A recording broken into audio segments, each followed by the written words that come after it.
Hello, my fellow humans, and welcome back to Scatter Love Tarot, with your girl coming at you with another pick a card reading. I do want to say thank you to anyone and everyone that continues to be a supportive part of this journey. I'm truly honored to be sharing this time and this space with you. And if you are new here, welcome. This is that reminder that we're all here sharing this human experience together, and that this is a safe space to show up as your highest, most aligned, loving, authentic self. Should these messages happen to resonate with you, it would mean the world to me if you were to like, comment, and subscribe below. And we do things completely differently here on this channel, so keep that in mind as we go forward. Today we are doing your magnetic power, why everyone's captivated. So this was a channel message that I got, and I felt that the Intuition Oracle would be a great oracle to use for this. This is by Monte Farber and Amy Zerner if you're interested in checking out this deck. It's beautiful, it's wonderful, and I felt like it was perfect for this reading. So let me go ahead and move this out of the way. And let's move into your prayer and we'll get this reading underway.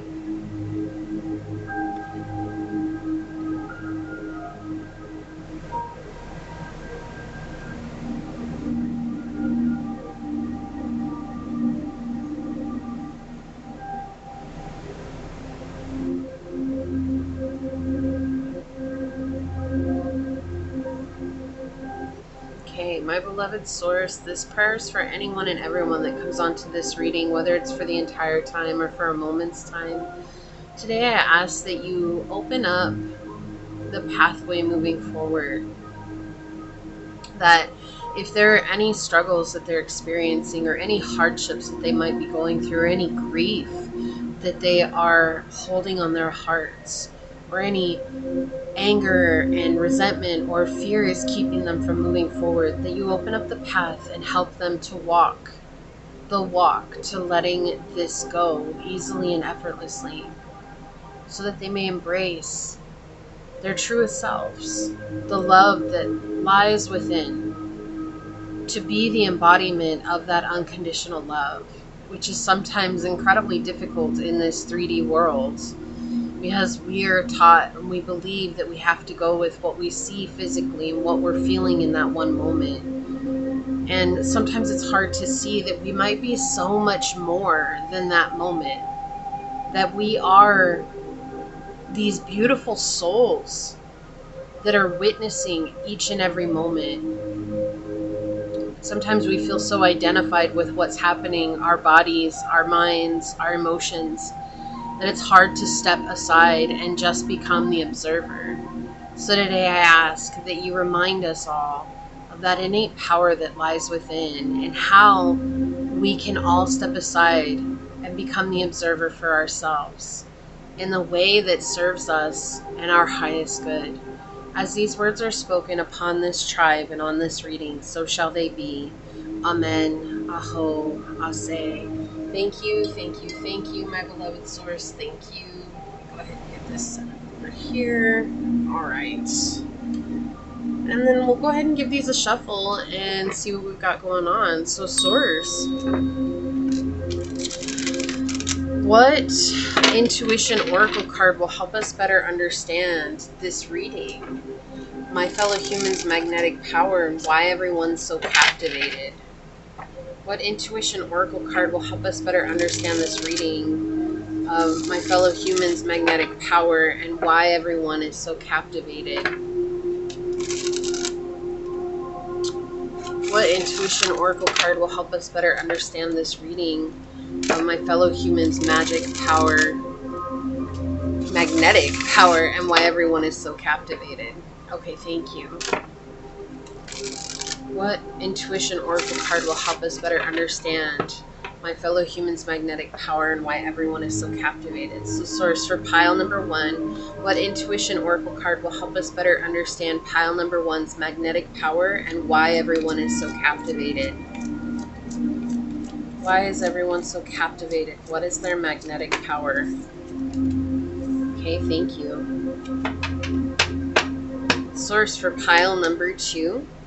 What intuition oracle card will help us better understand pile number 2's magnetic power and why everyone is so captivated?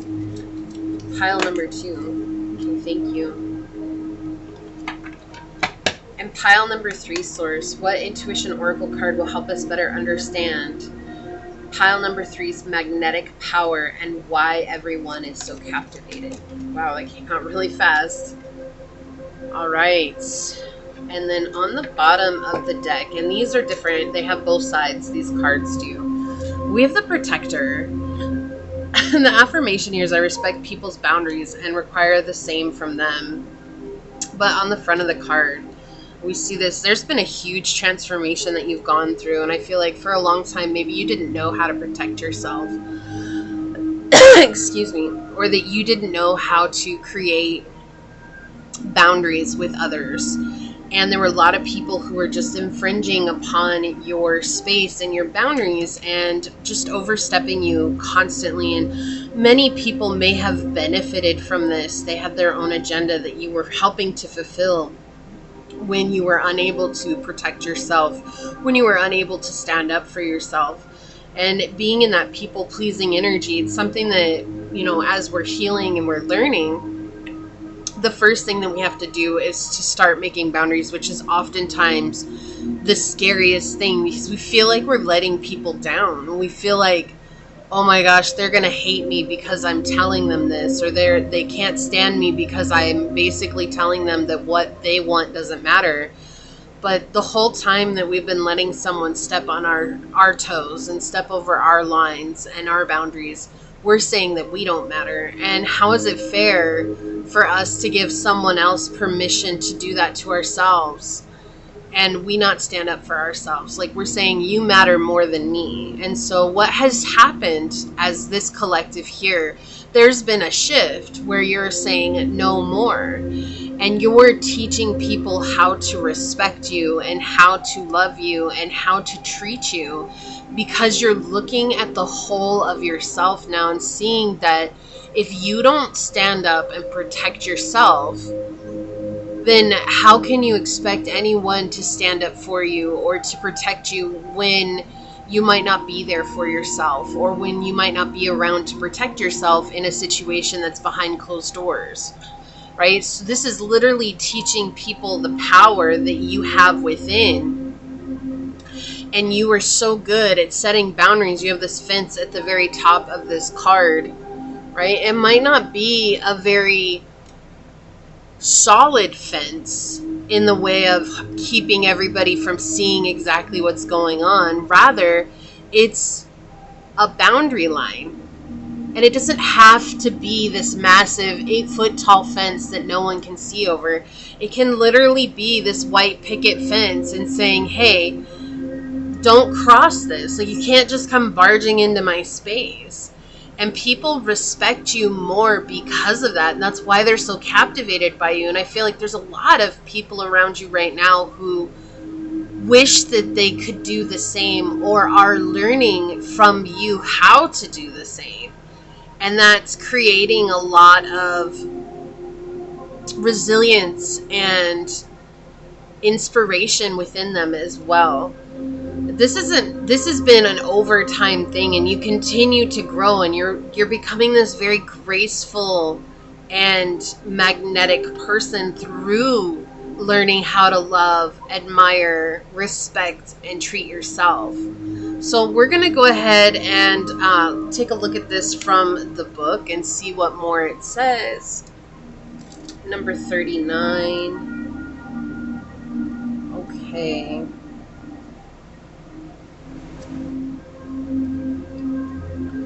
It says, the protector's sweet face and pleasant demeanor conceal a fierce protectiveness. When the necessity arises to protect those she cares for, she will be in the forefront of the battle. She has mastered the art of setting boundaries, symbolized by the fence and the border. Exactly. And the bridge she hovers over. In the early days of surveying and map making, long before GPS, bridges and the rivers they spanned, and even mature trees like the ones behind her, were used to demarcate the lines between one person's property and another's. Yeah, property lines. The protector's mission is to reach everyone, to erect responsible and balanced boundaries in their own life so that they feel protected, respected, and able to interact with other people without fear.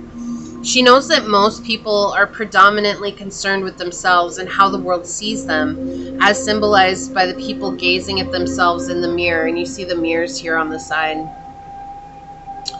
The mirrors on the right border reflect the bird and the flower, reminding us that the natural world has no need for mirrors, and warns us against narcissism and people who have this mental health issue, often characterized by a profound lack of respect for the personal boundaries of another. The protector's soft but miraculous wings and the unattached wings in the top border remind us that we need to rise above our reluctance to erect clearly defined borders on the physical, mental, and emotional levels. Angels are known to be fierce when necessary.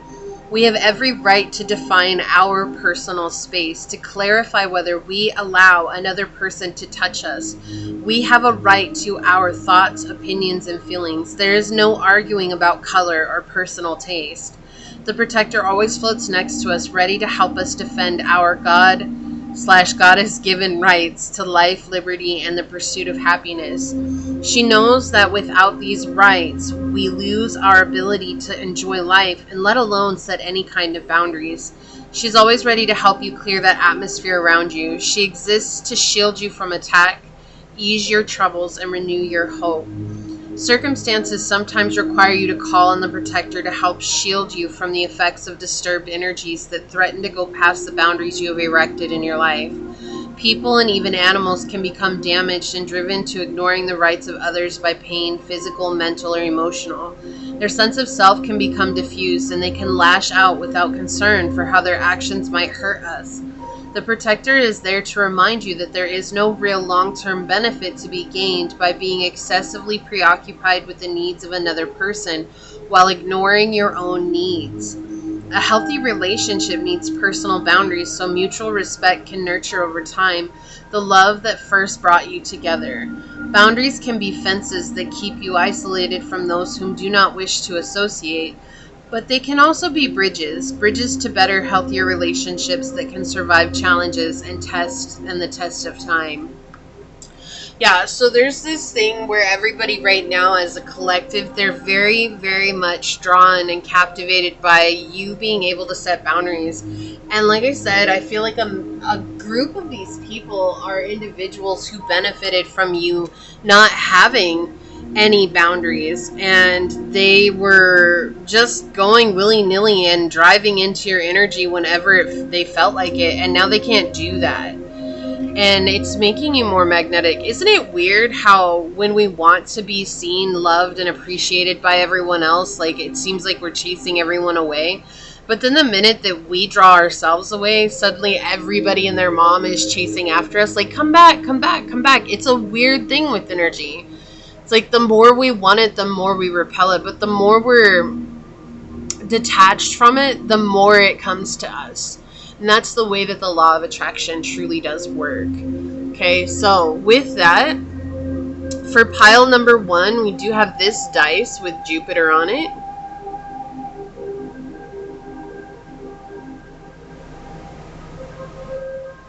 Okay, or we have this sacral chakra gemstone.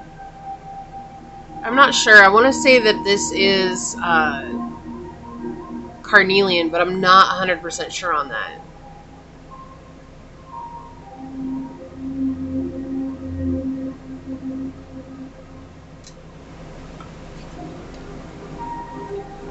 Okay, and for pile number 2, we have this dice with Neptune on it.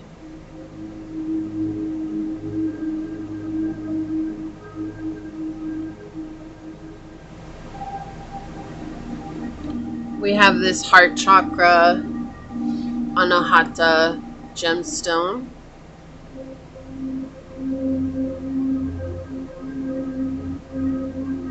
And I believe this is jade.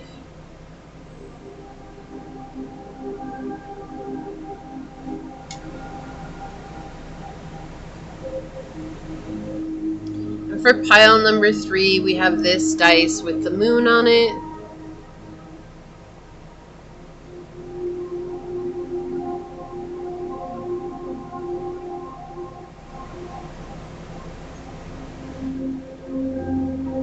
We have this third eye gemstone here, which is the Ajna chakra with lapis lazuli.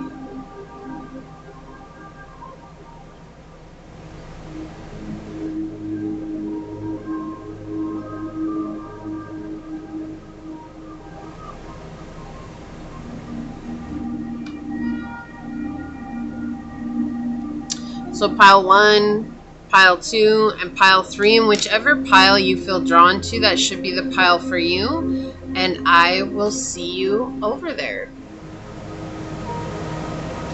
Hello, my fellow human. If you were drawn to this dice with Jupiter on it, if you were drawn to this Svadhisthana or sacral chakra gemstone, which I believe is carnelian,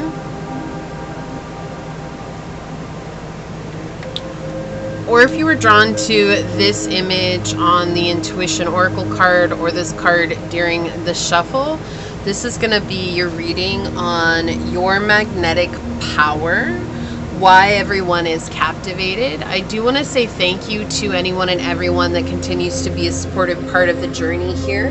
Truly honored to be sharing this time and space with you. And for those of you that are new, welcome. This is that reminder that we're all here sharing this human journey together, and that this is a safe space to show up as your highest, most aligned, loving, authentic self. We do things completely differently here on this channel. However, if the messages do happen to resonate with you, it would mean the world to me if you were to like, comment, and subscribe below. So with the dice, we're going to find out what your magnetic power is right now. So Source, what is pile number 1's magnetic power that you would like to share with us? Source, what is pile number 1's magnetic power that you would like to share with us today? What would you like to say? Okay, so we've got the 8th house, we've got Sagittarius energy, and we've got Mars. Alright, let me grab my thing here.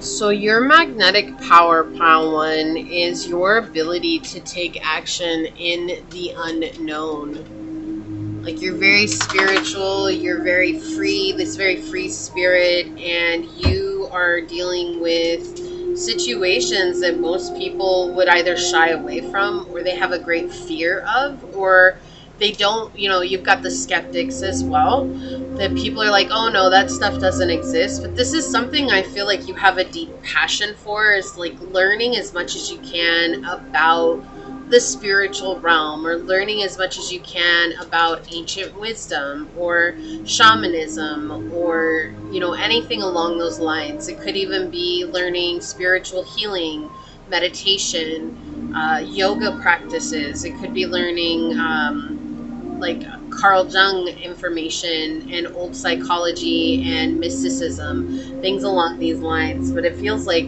you're just willing to dive into these subjects and do the best that you can by integrating them into your daily life. And this is a part of your magnetic power. People are absolutely amazed by the things that you know and by the things that you're able to share on a day-to-day basis, or when people are connecting with you, or maybe you share over social media or whatever it is, wherever you're sharing information at. People are captivated by this because they see that you have turned this into a craft. It's no longer just, oh, pile 1, they're just, crazy, they think that they're learning something special. Now they're like, whoa, actually they've integrated that and they have learned a lot about it. They're really a master at this. And I feel like for you, you feel like you barely touched the surface And there's so much more to learn, but you're always willing to learn because it's something that's very, very deeply ingrained within your soul.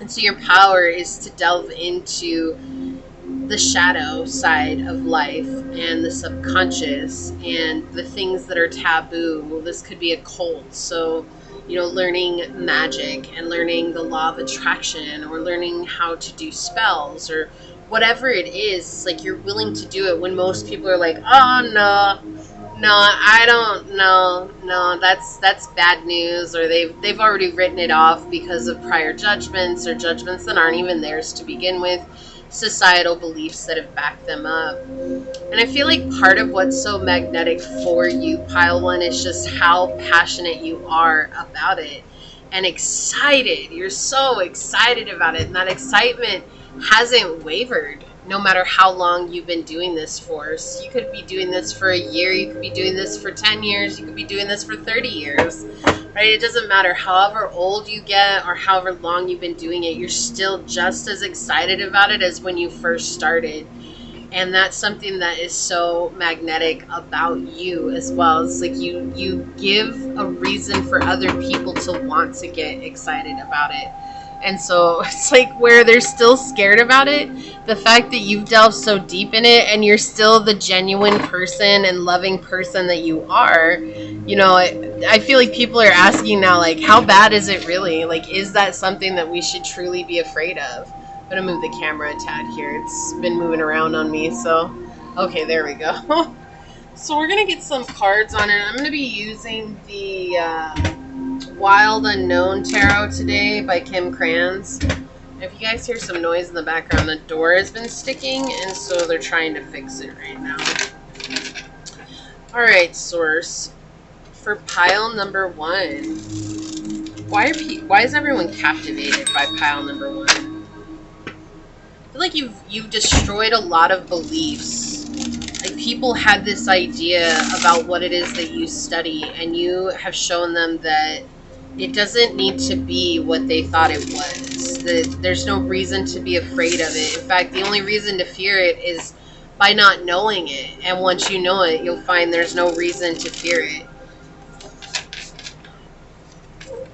Why is everyone captivated by pile number 1, Source? What would you like to share with us today?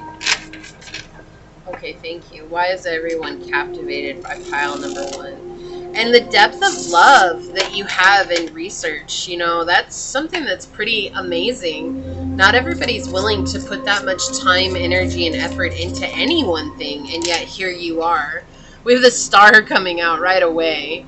Yeah, it's how hopeful you are that you're going to find the key to life, or the meaning of life, or even if that's not what you're looking for, you're just... Every time you explore this subject, there's something more that you gain from it that you're able to bring into your journey, and you share that with others, and you're becoming this beacon of hope for everyone, like where they can look up to you and see you as this guiding star. Like I said, it's like now they're not so afraid of the subject anymore, whatever it is that you are learning. Even people who were so adverse to it when you first started, they're now coming around. You might find people who were so turned off or so turned away by the fact that you were doing this, and now suddenly they're asking you questions like, hey, can you explain this to me more? And you're like, I thought you didn't like that. They're like, well, yeah, but you know so much about it, so you're the only person I know to ask. And it's like helping them from doing the research themselves, but it's also because you've given them a reason not to see it as something scary. Why are people so captivated by pile number 1, Source? Why are people so captivated by pile number 1? Thank you. Alright, on the bottom of the deck, we've got the 2 of Swords. Yeah, it's interesting, right? Because you're on the path to a positive outcome, and you're outgrowing old beliefs. You are constantly shifting. Like, I feel like change is your motto. Just one word. What's your motto? Change. That's all it is. Constant change, and you're constantly changing. and you've embraced that change, but you are reaching for something that people didn't even know could exist. So they're captivated because they want to see where it leads you, and so they're always tuning in. Like, even people might be watching you from behind closed doors, right? They might be just watching your social media, or they might not be out in the open or liking your posts or anything like that, but it doesn't mean they're not watching. These are people who are watching because they're wanting to see where it's taking you, because they see that you have become someone different than who you were. And there's an element of communication here. There's an element of speaking this out upon the world in some way, shape, or form. So it could be some kind of written art form. It doesn't have to be. Or it could just be the fact that you're sharing your wisdom and knowledge, or you're able to integrate that into conversations when you're having conversations with individuals, and it inspires them to think deeper about things. And there's this energy of being so unique in the way that you approach it. Like, you're not just tied to one aspect of it. You're, wherever it's leading you, it's like this very, right, the path that we take is very rarely a straight line. It's a crooked path. That's the crooked path of our journey. And for you, it very much is. It's like sometimes you go here, and sometimes you go over here, and sometimes you come here, and you're going like this and like that and like this, right? And there's a lot of topics that you might study that are overlapping the initial passion that you have, but that has led you to open up other doors of exploration, and you're really willing to pour into that energy as well. Let's see what else came out for you. The Daughter of Swords. So far we have all air energy out here, and we have the Nine of Wands. Yeah, there's like something here where it's like people really believed that this was something that you were just gonna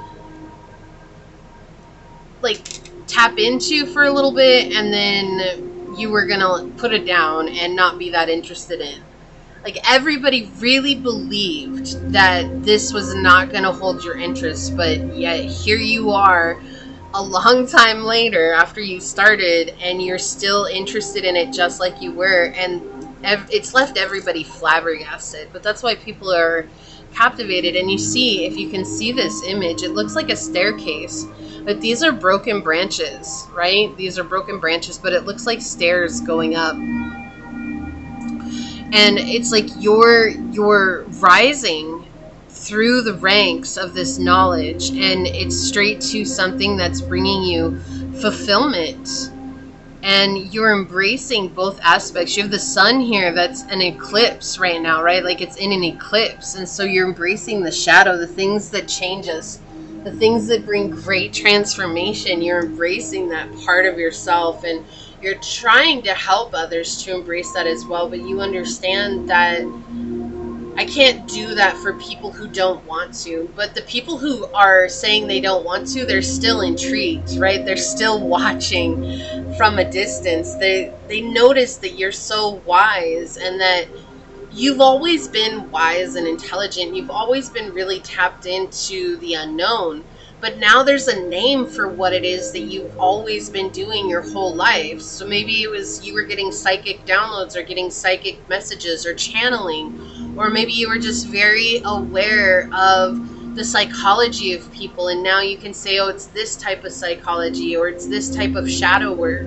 Like, now there's a name to what it is that you have done since birth, without realizing or without thinking about it. This is something you didn't have to think about. It just happened. And now people are behind the scenes watching you. They're spying on you. They're keeping an eye on you, because they're like, whoa, something recently really shifted with you, where your energy just flared so much, and the shift was so great that everyone was wondering how you went from being the way that you were over here to now being the way that you are now. And it's left them completely speechless. But I feel like there's no real mystery to it. It's just that it's been a lot of work, and a lot of integration, and a lot of learning and a lot of research and a lot of absorbing that material and that information. And, you know, knowledge is power, but what is knowledge without applying it? It's not really powerful if we do not apply it, right? And you've been an embodiment of applying all the knowledge that you've received. And that's why people are so captivated by you. And you're a leader. But you're a leader in it's like a distant leader, right? You're the star here. You're the distant leader. No one can reach you, but everybody wants to strive to reach you. And it's not to eclipse you. It's not to do better than you. It's because you're the hope. You're the North Star, guiding them back to their own internal heartbeat that they had disconnected from. And so there's something here that's very unique information, that you're guiding people back home to themselves, whether you know it or not. You're doing it just by being you. And it does feel like it could be over technology, but again, it doesn't have to be, okay? It's just there's some form of connecting with a large community of people here, a large group of people, where you're helping them without maybe realizing that you're helping them. And you may never know if you're helping them or not. They may never come forward and be like, hey, Pile One, I changed my life because of you. But at the end of the day, none of that really matters, because I feel like for you, Pile One, it's about doing what you love. And the more that you pour into doing what you love, the more fulfilled that you feel. And people are going to be affected by those ripples no matter what. And there might be people who come and say, you're everything to me, Pile One. Like, you made my life so much better. You did everything I, didn't know I needed. And others, they might not. But it doesn't mean that you haven't impacted people, because you very much have. Look at I love this confirmation. We have mutable energy with Gemini, Virgo, Sag, and Pisces. Surrender, fluidity, and welcoming change. And didn't I say if you had a one-word motto, it would be change? And mutable signs are all about change, because they end the seasons, right? So it's like thinking about it. Right now we're in summer in the Western Hemisphere, and when summer ends, it goes into fall. And so you have this where all of a sudden there's life. Now life is starting to wane, because we're about to go into winter, right? And so there's a lot of change that comes at the end of the seasons, and all of these signs rule those end of seasons. And so it's like just going with the flow here. And like, you have the star up here on their arm. So again, it's the change. The change is happening down here, but you're up here, inspiring that change to fall down. I love this. Oh, I love this energy.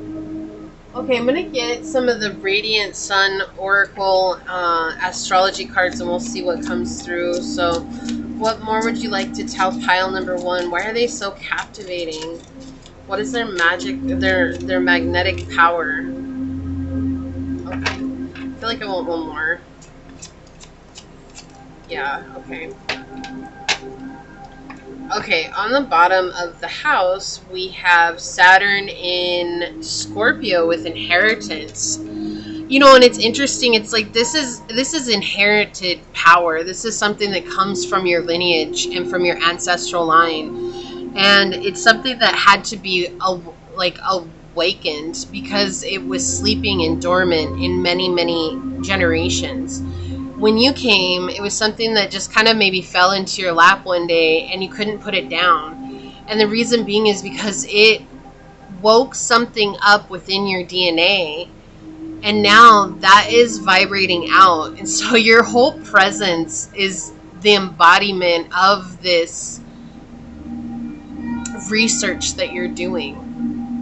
But it was awakening some part of your ancestral line here, right? With the inheritance, it's been a struggle. It's been a disconnect here. There's been a lot of hard work that's gone into this. That's what I was saying earlier. It's like people are like, how did you become who you are now? And there's really no huge mystery to it.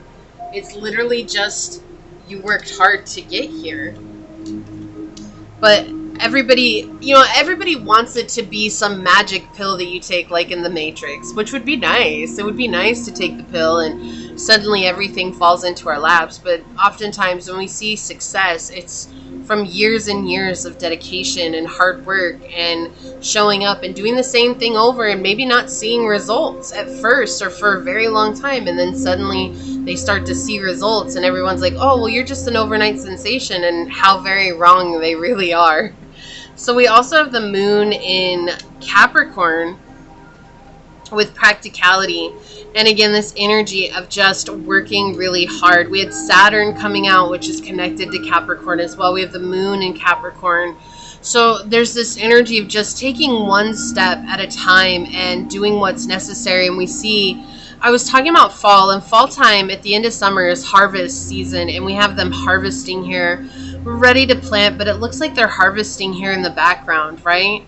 And they're planting the seeds to be ready for the next year. See how they're taking in the bags into the mill here. And so it's this energy of you're finally reaping what you've sown, and through that it's the growth process, and now you're planting new seeds in very fertile ground that is going to be even more abundant as you go. But it's been practical methods and just showing up and doing what's necessary.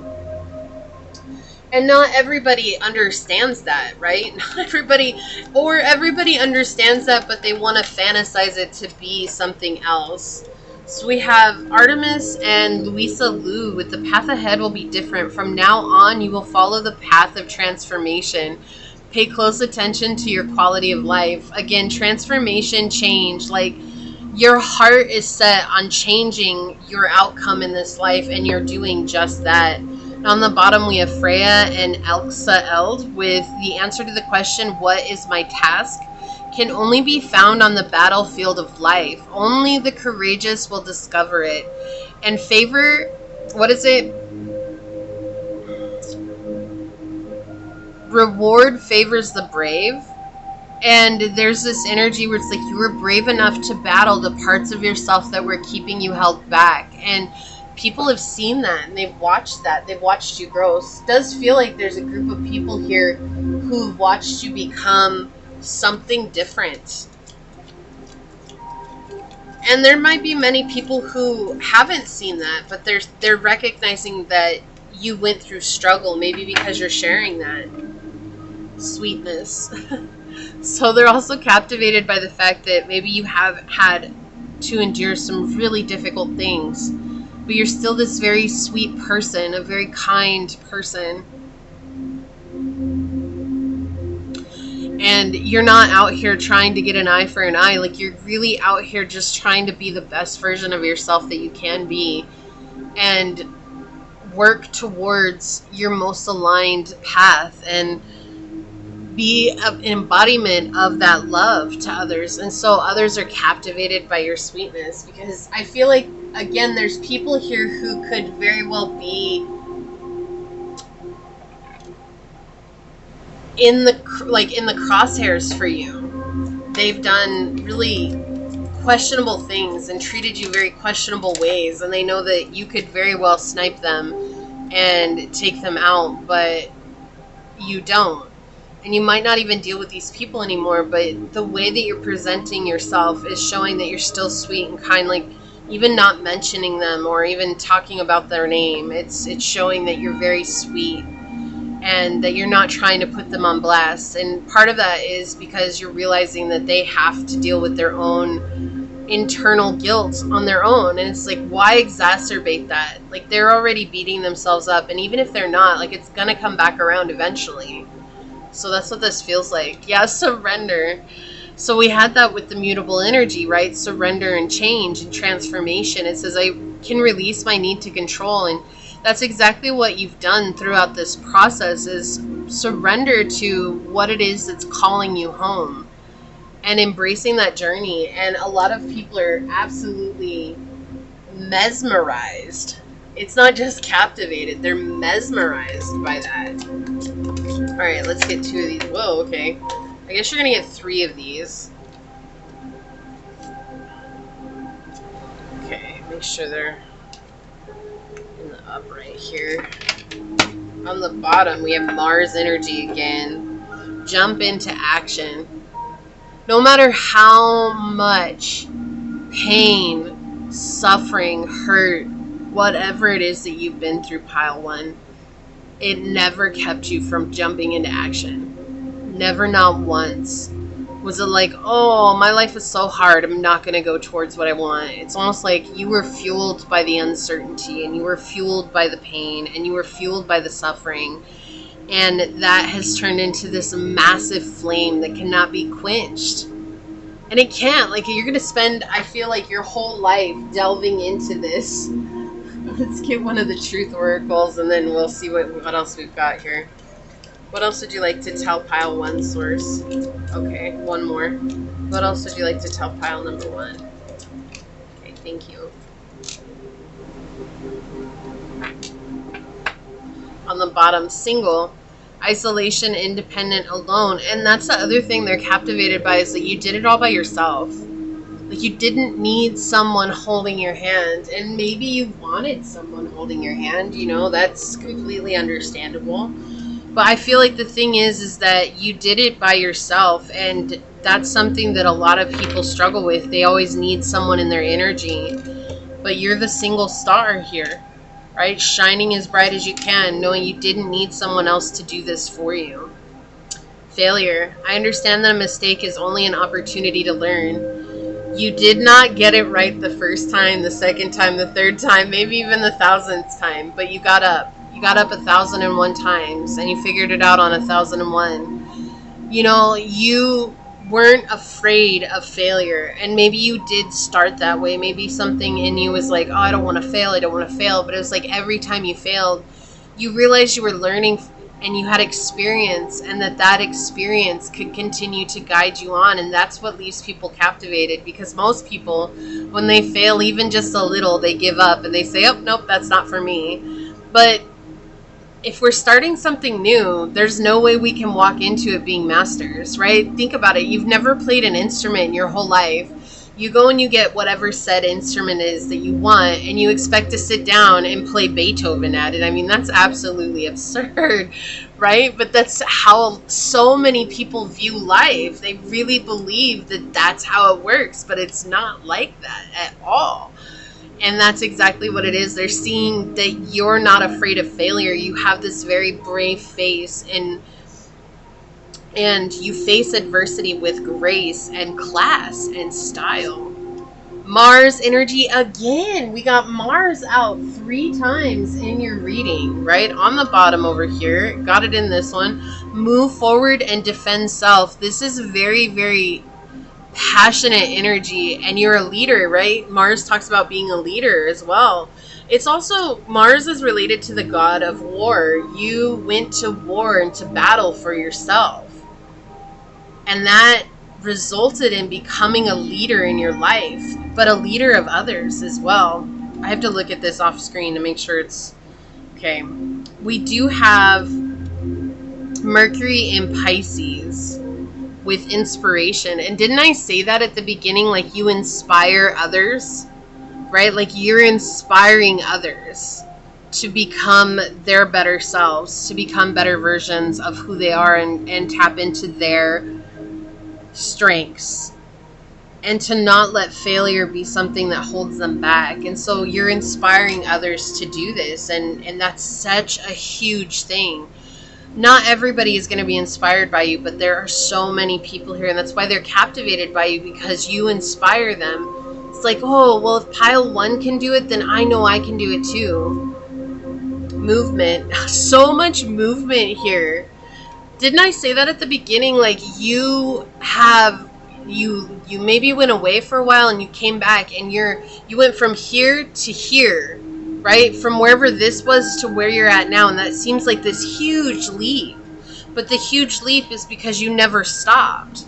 Just because they thought you stopped doesn't mean that you actually stopped. And that's why people are captivated. So there's something here where you're sharing information with people. That information stopped. Then you came back.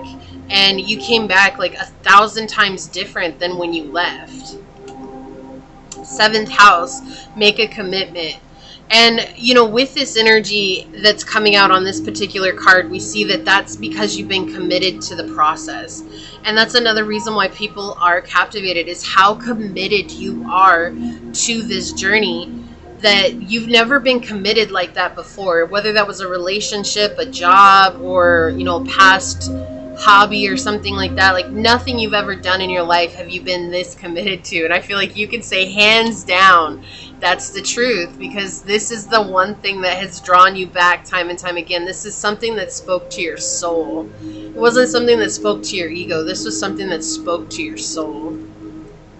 Aries, blazing new trails. A lot of Aries energy with all the Mars.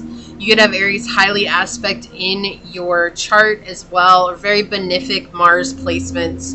And we do have with this blazing new trails, again, you're the one that's setting the tone.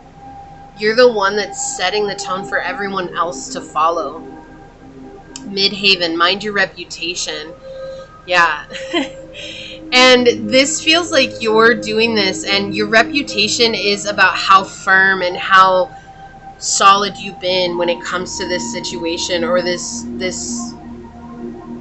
talent, this skill, this topic, whatever it is. Right? Like, you are this thing now. There's no separation between you and whatever it is that you've been doing. It's not even about you identifying with it. It's just become such a natural part of your existence. No, we got commitment in another card. This is such a synchronistic reading. We have oath, agreement, pledge, and promise. This is a promise that was made a long time ago between your lineage, your ancestral lineage, and just your incarnations. Okay, I mean, we could say it was between your lineage and source. We could say it was between your lineage and your prior ancestors, but I feel like this is between your lineage and incarnation. Like, we are incarnating so that we can become whatever you're doing, and everybody's been so afraid of it until you were brave enough. It's like the soul calling became more powerful than the fear, and that's what this feels like. And so you're the one that's fulfilling the oath. You're literally fulfilling a contract that was made millennia ago, okay? And that's what this feels like, and the promise. And so your ancestors are backing you at every moment. And then we also have message, communication records, call records, and instant messaging.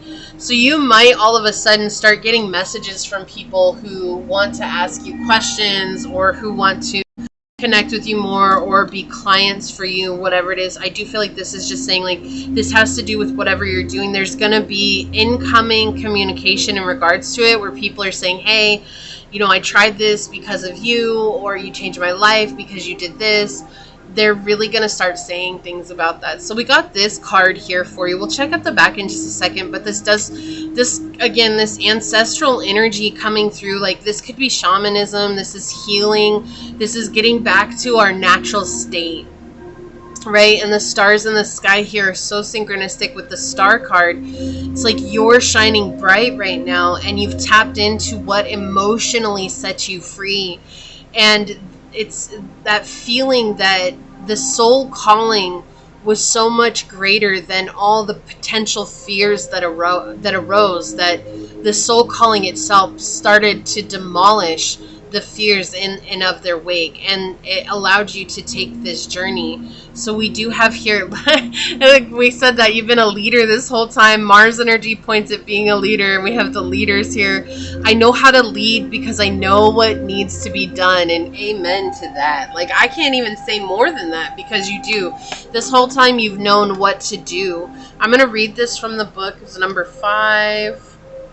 We're going to see what the message says here. Okay, so the heart of the matter. There are times when your ability to assume a position of authority and control is crucial. If you think you cannot lead until you know exactly what to do, it is time you learn the truth about the way every great leader leads. They do the best they can. If you wait for others to take the lead, you may be disappointed. Even if they appear resistant to taking your direction, in their heart of hearts, they know you are right and will come around to your way of thinking sooner than you think. All right. In everything you do, do not take any shortcuts to get involved with any underhand activities. Behave nobly. Remember to avoid seeming overbearing and dictatorial. Let your good example be the best sermon. It is especially important that you avoid appearing cheap or petty. Almost all people have a hard time accepting direction from someone who does not live up to a very high set of standards. Allow your intuition to alert you to whom you can trust and who is not trustworthy. And I want to go back to that. It is especially important that you avoid appearing cheap or petty. And I got that energy with the sweet card, right? Like that everyone thinks that they're captivated by your sweetness. Look, and underneath that we have love. And under that we have abundance. Okay? And energy underneath that. I'm going to stop there. But, you know, like this is a thing. Like you have a very abundant, loving energy. And you're very sweet. You could have cut people off at the knee by the way that they had treated you. Didn't I say that they know that they could be in your crosshairs for destruction? But you never did. You never went out of your way to do an eye for an eye. You never went out of your way to destroy them. And there are other people who may have heard this story through the grapevine, or they heard one side of the story, and you never said anything. And that was not to defend yourself or not to put this person's name on blast. You realized that it wasn't worth your energy, your time, your effort. That's what a true leader does. They assess the situation and realize that there's no need for you to defend yourself in a situation that has no defense. You can't argue with crazy. So the best thing is to move on, to regroup, to recalibrate, and become what you were meant to do, or go towards what you were meant to do in the first place. And so that's why people are captivated by you right now. They've heard part of the story, but because of your integrity, pile number one, they've recognized that no matter how much someone else or another group of people tried to tarnish your name, there is no tarnishing your name because your integrity speaks for everything. I love that for you. So this is what I see here for you, pile number one. If you felt like this was your pile, leave the little feather emoji down below and say, I am fulfilling my ancestral contract and becoming a leader among the people because of my integrity and my walking in a space of love. And if it resonated with you, it means so much to me if you were to like, comment, and subscribe below. And if you're interested in supporting the channel further, please check out the description box. It will have everything you need, including how to reach me for a personal reading, as well as how to join as a member here on the channel.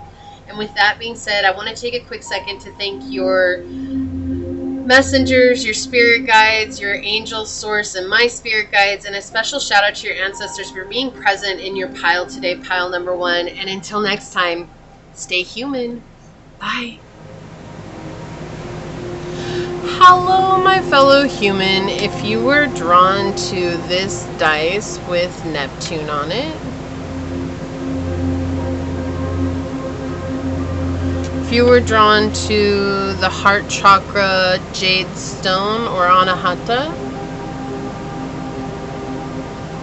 or if you were drawn to this image or this card during the shuffle, then this is going to be your reading on your magnetic power and why everyone is captivated.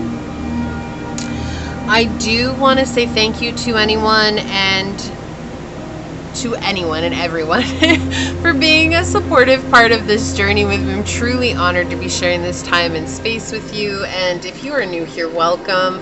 This is that reminder that we're all here sharing this human experience together, and that this is a safe space to show up as your highest, most aligned, loving, authentic self.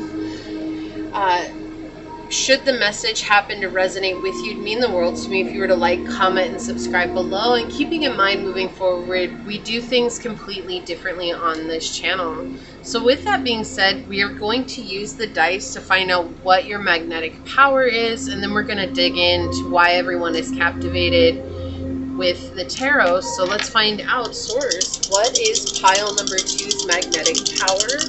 What would you like to share with us today? What is pile number two's magnetic power, source? What would you like to share with us today?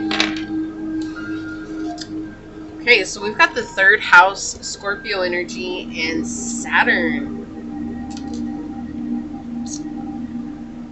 This is interesting energy because it's talking about your thoughts, the way that you think, the way that you see the world, but how you're, like, I feel like you're I want to say it's a conductor. Okay, and what I mean by that is I feel like you trigger people naturally, like just by being you. Like you're not, it's not like you're out there running around like, I trigger you, right?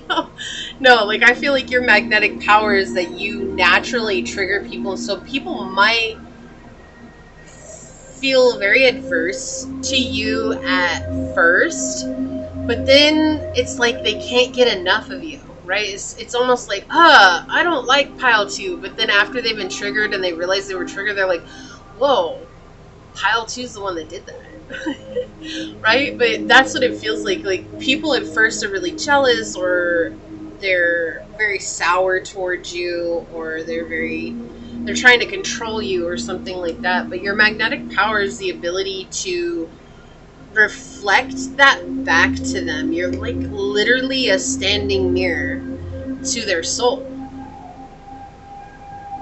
And that's why there's a lot of people who maybe when you were younger and you weren't in your power, or you weren't in that place of healing, and you might have been still being run by trauma, that's why maybe a lot of people took advantage of you or tried to get you to do things for them. Because I do feel like people tried to control you a lot when you were younger, especially when you were a kid. Like, people tried to, like, you know, you might have had adults that were trying to make you feel small. Like, well, you're a child, you should do exactly what I say, or you shouldn't talk back, or you saying this is you talking back, so therefore I'm going to punish you. And it's just like all the things that you're learning now, you had to go through a huge struggle in order to understand that these are all integral parts of your journey and yourself and your soul, and that they're meant to be expressed, but that they come with a lot of dangerous territory, right? So you've seen the shadow, you've experienced the shadow, you've witnessed that shadow firsthand. You were a product of that shadow in many circumstances growing up, and so your healing has brought you to understanding the difficulties that you went through. We're reflecting this pattern that was instilled in you to run away from your truth. And your magnetic power is the ability to latch onto that now and to express that to the world while being their mirror back to the things that they don't like about themselves. So it's like immediately when someone judges you, that gets mirrored right back to them, and they might think that, like, oh, it's pile 2 that's judging me, but you're not. You're literally, like, it's almost as if you're faceless and bodiless. You're literally just a mirror. So when they're judging you, they're not realizing that that judgment they think that's coming from you is actually themselves, and that has been a seed that's planted, and somewhere along the grapevine, whether that's today, tomorrow, next week, a year from now, 10 years from now, 50 years from now, it doesn't matter. That seed gets watered and they recognize where it came from. Like, you're a little Johnny Appleseed with everyone's souls, huh? Homie? Like, for real. Right? You're Johnny Appleseed and planting this healing ability. Like, you're going to have to face that part of yourself sooner or later. And that's your magnetic power, and it's something that when people are able to see beyond that mirror that's standing in front of you, they recognize that the being behind that mirror is incredible and has learned discipline in ways that many people would have just shirked it off. Like, no, I can't do that. And is full of depth and is this profound individual who not many people get to know on a deeper level because they're not willing to look beyond the mirror. The mirror is a scary thing. And so you are conducting healing based on you being you, and the closer you align to yourself, to your highest self, the more healing gets reflected back to others.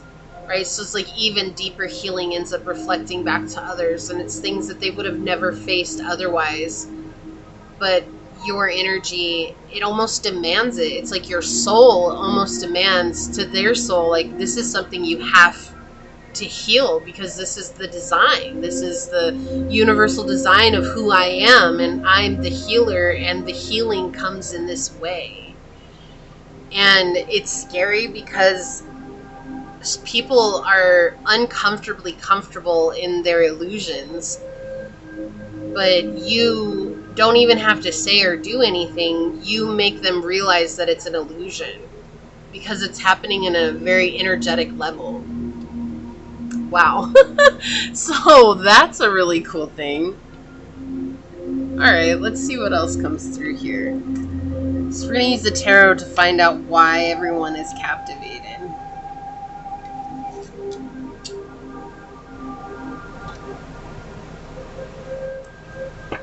Alright, Source, why is everyone captivated with pile number 2?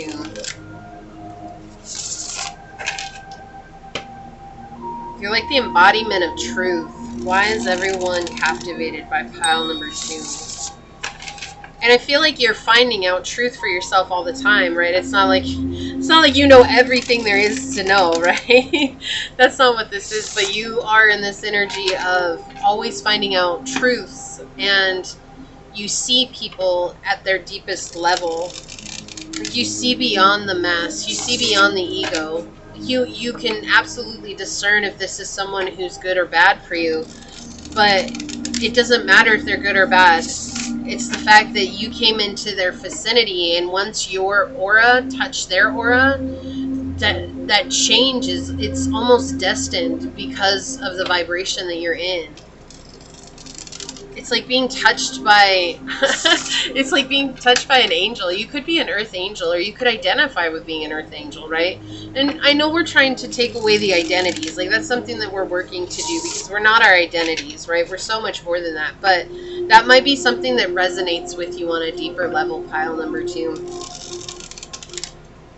So why are people captivated with pile number 2, Source? Okay, thank you.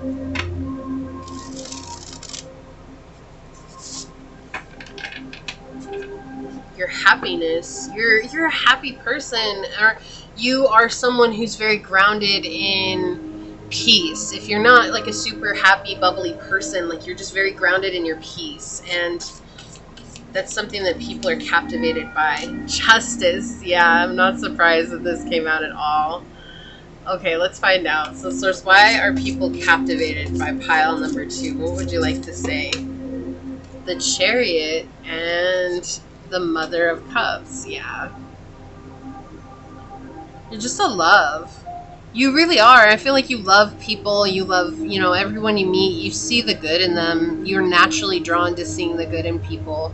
Like, even in relationships that you've gotten hurt in, like, you see the good in those people even still. And that's something that you realize, like, I can't just give everybody everything because I see the good in them. But learning that truth alone actually helped you to become this conductor.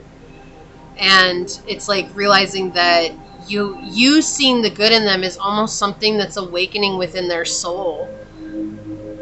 Like, no one sees that. No one's going to see the good in everybody. There's a rare thing to be able to see the good in someone just without ever even knowing them, and without ever getting beyond face value.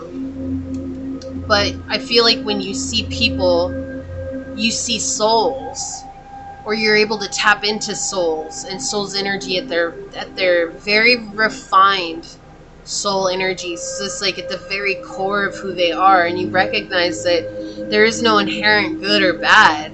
We all come from the same place. And there's this energy where it's like you're able to integrate that into everything that you do. It's almost like if you had made really, really difficult choices in your life, you've owned that shadow side of yourself, and that is something where you might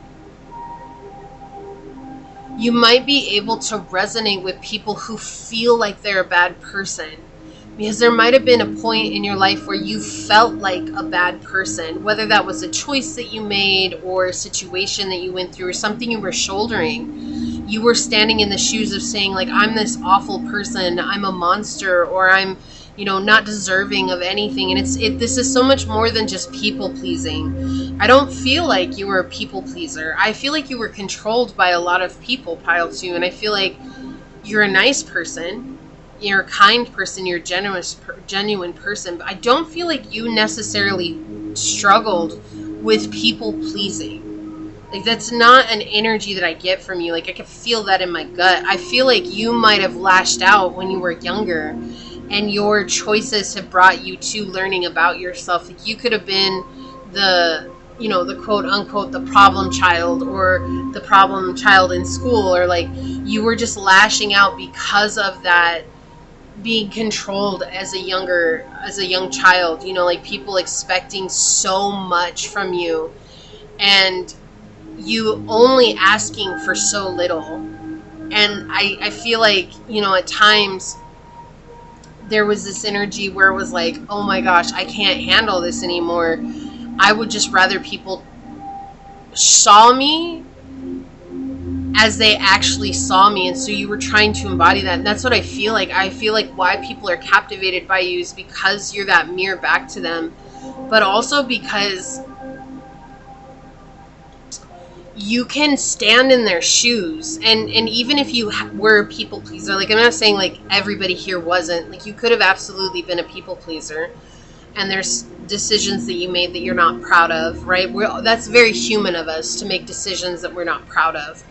But I feel like through all of this, like, you're able to put the shoe on the other foot, and that is something that people, when they meet you and they're captivated by, is like, you see them. And that's scary too, because the mask or the barriers or the wall that they thought they had made so thick, you look right beyond it. But you're also, when you're looking beyond it, you're not in that judgmental state like so many people are, right? You're not over here making fun of them or saying like, well, you coulda, shoulda, woulda, or, like, well, life brings you this and this is how you should have acted with that. Like, you're not in that energy. You're just like, I accept you and see you as you are, because I understand what it is to make choices that one's not necessarily proud of. Right? Like, that's what it feels like here. And I mean, an example could be that maybe you had spent time in juvie, right? Or you had, like, you have some really harsh situations under your belt, is what I'm trying to say here. And that could be anything. That could be, helping someone cheat. That could be being a cheater. That could be, being someone who did some questionable things in regards to legal situations. Nothing like, and I'm not here saying like, oh, how could you, right? Like, this is what makes us human. Even how you lived your life, that's exactly what makes you human. And I feel like you're the one that understands that better than anybody. Okay, and that's what this feels like. And you're giving people this opportunity to see themselves from a healed place, because you already see them in their healed state at a deeper level. But it took you a long time to get to this energy. It took you a while to get to that. What's on the bottom of the, I don't even know what's on the bottom of the deck. Wow, we've got the Magician. You've got so many mystery cards coming out here. Yeah. So it's interesting. I didn't know the Magician was on the bottom, but the Magician gives me that exact same energy. It's like you're able to put the shoe on the other foot because you experience so much of what these people are trying to run from. Right? Like, the things that they're trying to hold the wall up for, the things that they're trying to say that, like, no one can get to know me. And a lot of people don't necessarily get to see beyond that mirror that's up, because it's the universe, right? That source putting that mirror up to reflect healing back onto them, to reflect that image back onto them. But it's like, for those that really do take the time, they're like, well, hey, like, I was really healed by you by saying this or doing this in my life, or like, wow, you really made me see this from a different perspective. They come back and they get to know you. You share bits and pieces of yourself, and they're like, oh, wow, like, how did you get to where you are? And they're so shocked by the fact that you can say that you're not a goody-goody two-shoes, because I don't feel like you are. Like, I don't feel like you were the person who is like always trying to follow the rules. I don't feel like that. I feel like there are some things that you look back on and you're like, wow, But you're also not mad about making those decisions because it's part of who you are. You know, it's brought you to where you are. It's like, if I didn't go down that path, it wouldn't be who I am today. And I feel like you're very proud of the person that you've turned into, and you are in love with yourself, because that love is reflecting back with this Mother of Cups energy. You're incredibly kind and intuitive and genuine. Wow, I'm gonna get it. Generous. I couldn't get it out for some reason, but very genuine and sincere. And I feel like that genuinity is what really trips people up. Like, they expect you to be something other than what you really are. And that's why they're so captivated by you. It's like, how is pile number 2 so genuine? But you're so genuine because of what you've experienced, the good, the bad, the beautiful, and the ugly. And you're doing your best every day to integrate that into your whole being, your whole essence. And you've come so far, and you're able to show others how to do the very same. And to not be blinded by the bad decisions that they made, but rather to see them as very serious learning lessons that we had to go through to get to where we are. And that is something that really inspires people, to not be held back by what their past brought them. And not everybody is okay with that. You might meet people who are just so abhorrent at, is that the right word? They abhor so much what they've chosen to do that they might already right off the bat feel like you guys grate against each other. And so you might vibrate people out without you having to do much. And that's another thing. Like, people are just captivated, though, when they're able to get a piece of that love. Not just the superficial meeting, but something that's deeper, right? Like, where they are able to talk to you, they recognize that love is infinite. You're the motherly love, the Mother of Cups. And it doesn't matter what your identity is, or, you know, or your gender is, or what you identify with here. None of that matters. You are the embodiment of the mother, and the mother love, right? People who have a face only a mother could love. That's what I'm hearing here. But it's like people who made decisions that only a mother could still love them. And yet you're the embodiment of that love. And that's why people are captivated by you. Look at how we have sextile energy here. Combination of tension and flow, potential and rewarding situation. This is that push and pull, right? That push and pull energy here. It's like where there's potential downfall, but there's also potential for great reward. And so people see that with you. They're like, oh, there's like a potential for me to completely lose myself here, but there's also potential for me to find abundance. And so the people who just feel like you grate wrong, or they grate wrong against you, right, they're gonna leave, but that they've forever been changed by your energy and your presence. I love this. Kuan Yin, time for the highest divine love has now come. Be open and gentle in every life situation. This is exactly what I was talking about. What a phenomenal synchronicity to come through here. Look at this beautiful pink dragon here. And Kuan Yin is such a... she's the mother, right? She's the divine mother. Kuan Yin is the divine mother. And she's a powerful energy to work with. But that's you. You're the embodiment of this beautiful, compassionate energy. And it's not coming from ignorance, right? It's coming from experience. And that's what I feel leaves people completely shocked, because when they look at you and they see you, they're taking you at face value, and they would just assume that you'd be a goody-goody two-shoes, or that you never did anything that was even vaguely questionable. But I think to be human means that we do things that are questionable, right? Like, it doesn't matter who you are. But a lot of people may have judged you based on your looks, or your body, or your tone of voice, or whatever it is, and they would never assume that you could be capable of the things that you're capable of, right? And likewise, maybe you have a very serious looking outwardly appearance, and they would never imagine that you could be as loving as you are. So take it as it resonates, right? Again, it's just, this is that energy. It's everybody's judging you at face value, and you don't fit in to their judgment or their assessment of what they would imagine that you'd be. And they're captivated by that because you completely destroy all ideas of stereotyping when it comes to that. Okay, so on the bottom of this, we have the moon in Libra with companionship, right? And this is that energy that really being able to find people on their level.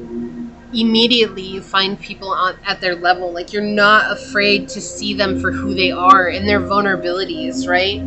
And people feel exposed when they're around you. And that is really scary. And some people, they don't know how to take it. We have Venus in Scorpio with secrets. And you see their secrets, but you're also not deterred by their secrets. It's almost like the secrets of people is something that fuels you. It's not because they have secrets or the fact that you're able to look into those secrets. It's like what fuels your soul is helping people to reveal those secrets to themselves and being honest with themselves. People who lie to themselves for so long, and they begin to believe the lies that they tell themselves so that those secrets will be hidden for forever, and that's something that's really, really difficult.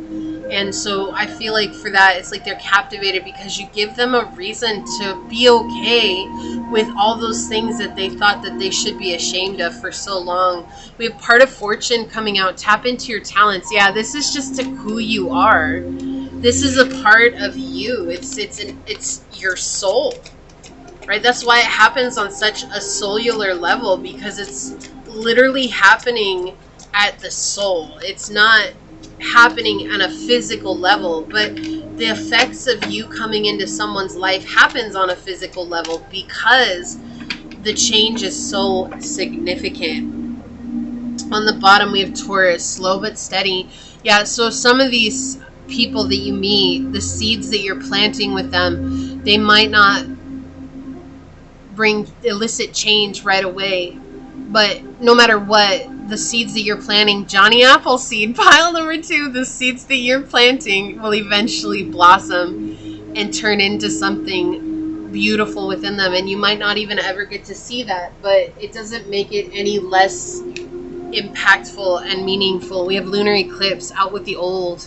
Yeah, so you're helping people heal from old wounds, old secrets, right? This is a part of your life mission. I mean, if ever there was something that someone was destined to do, this is you doing what you were destined to do. You were meant to be this energy, and you wear it so well. Without question, you wear it so well. Alright. On the bottom, loneliness. I know that I'm never alone, and I feel like that's something that you've experienced. But you see, like, all these women here standing on the world and holding up these candles into the universe or into the space or the sky or whatever, right? It's like it's lighting the way for the world in a way that's, and again, this divine feminine energy, the divine mother coming through. It's like you give people relief because of how much love you bring. And they didn't know that they could ever be loved by any one person, and yet you're a complete stranger in most cases, and that love is radiating out from you. And some people, they get turned off by it in the way that they don't want to be around to experience that, but I don't feel like you're affected by that, right? You're just keep moving and keep doing you. We have abundance coming out. You're very abundant, and that's why people are captivated by you. You're just the embodiment of love and abundance. And love is abundance, right? It is. Ideation. I feel like you inspire people to get new ideas and to help them heal in ways that they didn't know were possible. So that ideation just opens up inspiration for them. All right, let's get a couple of these and we'll see what else comes through for you. Whoa. No, okay, I thought it was, but no, it wasn't that one. What else would you like to tell pile number 2, source?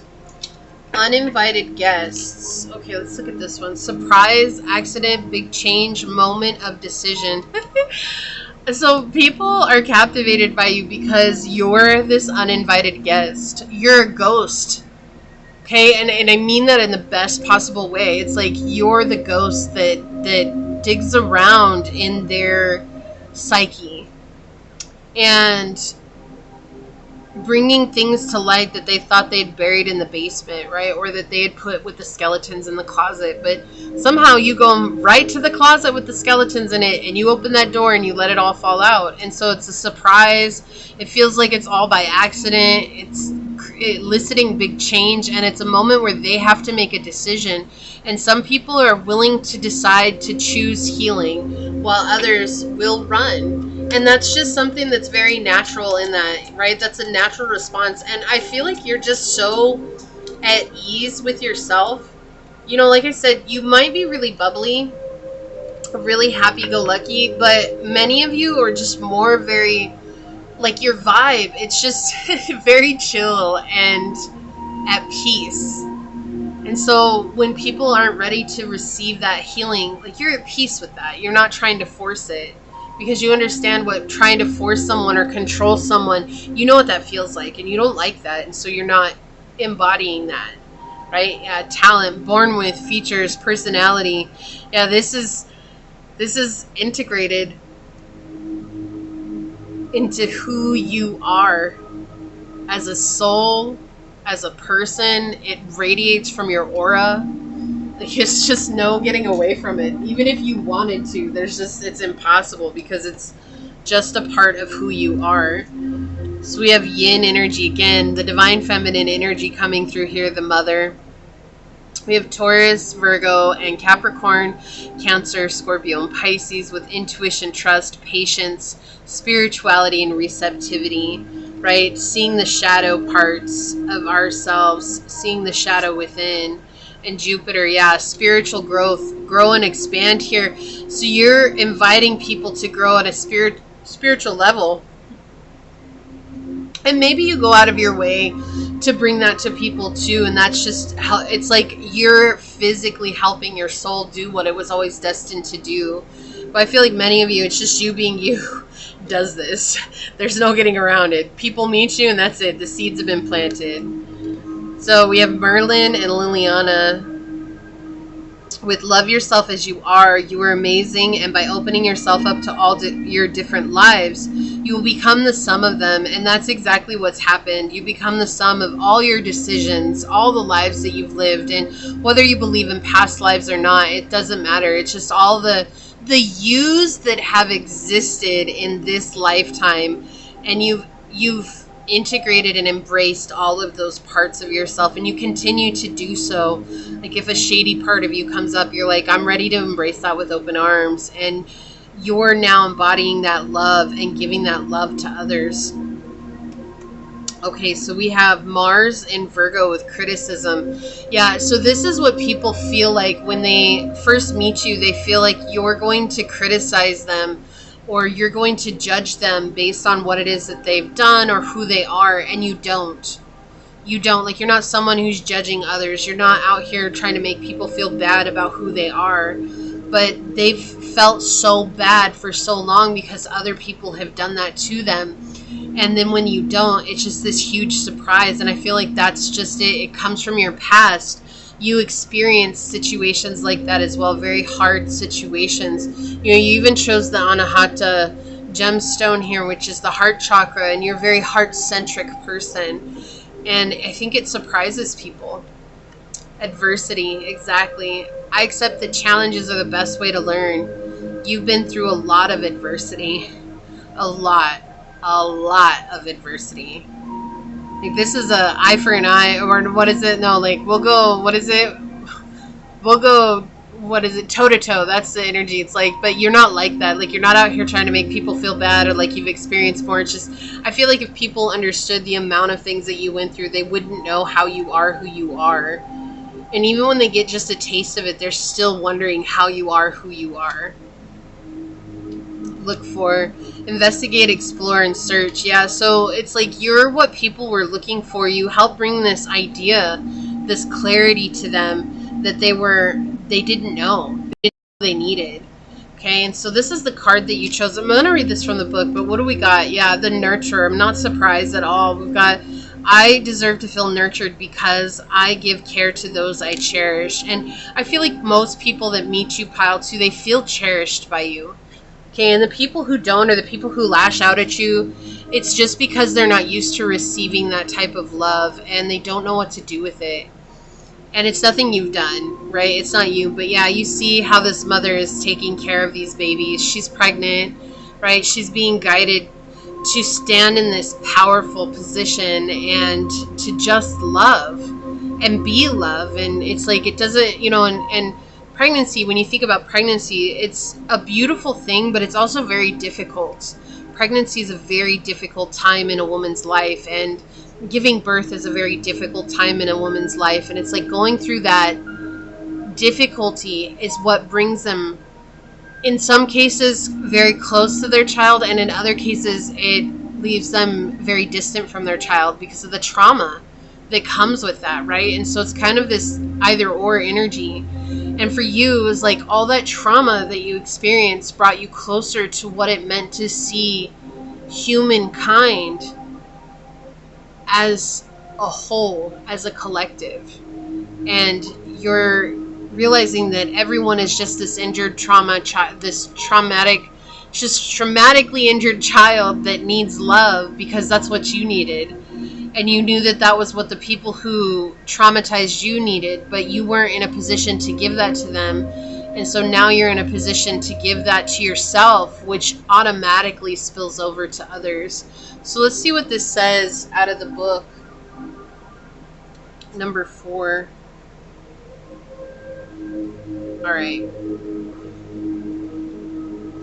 It says, those who project an image of independence at all costs often desperately need support, but are too proud or unaware of their neediness to ask. They act out their frustrations in the same way they did as a child when they didn't get what they needed. The child we were still lives within us. Now, only now as adults, we're capable of causing a lot more trouble for both ourselves and those around us, if they are not aware that we are in need of nurturing. If you find someone you care about with whom your intuition tells you is worthy of a greater expenditure of energy, make sure they can pass this test. Either they have already done the same for you, or you are quite certain, both logically and intuitively, that they will do the same for you when you need it. Even the best of parents have a hard time giving selflessly when their own needs have not been fulfilled. And that's what we said, right? Like that energy of saying that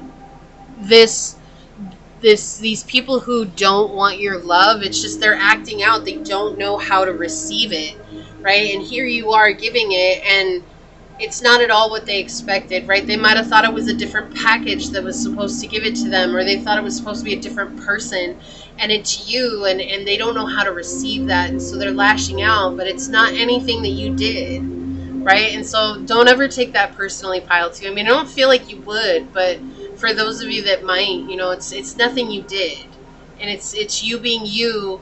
It's just because you're here to be a conductor of healing. Like I said, Johnny Appleseed, Jane Appleseed, or whatever, right? But no, you're really planting seeds that are going to get fertilized into exponential healing across the world. So this is what I see here for you.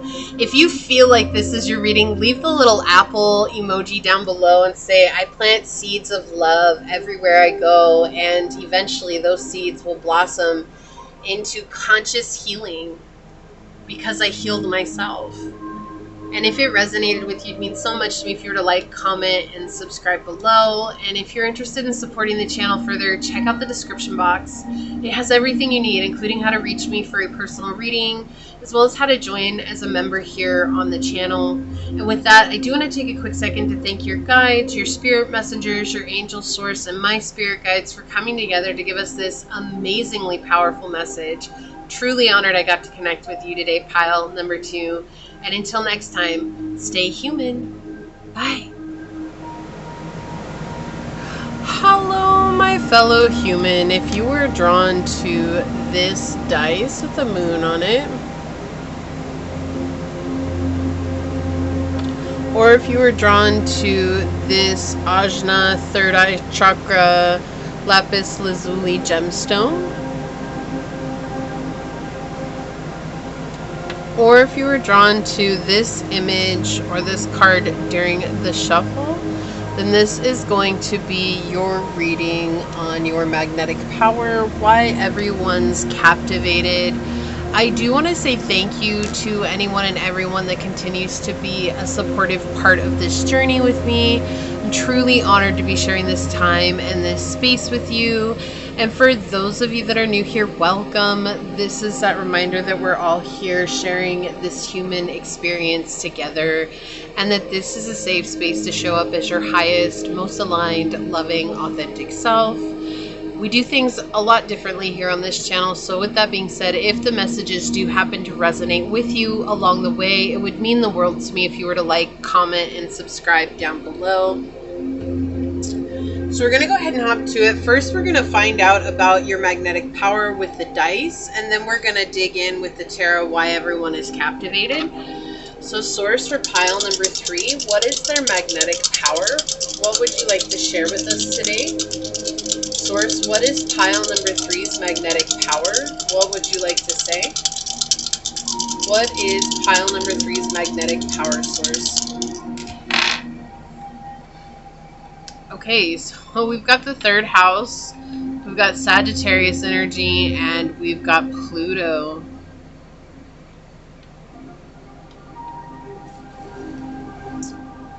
Interesting. Let me tap into this for a minute. Okay.